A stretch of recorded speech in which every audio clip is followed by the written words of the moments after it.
अरे अरे अय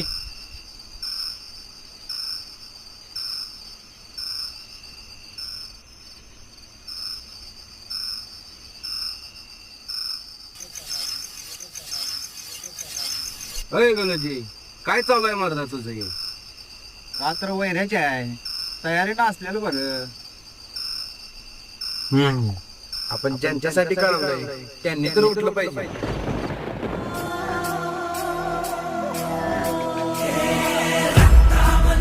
उसळता पतलावा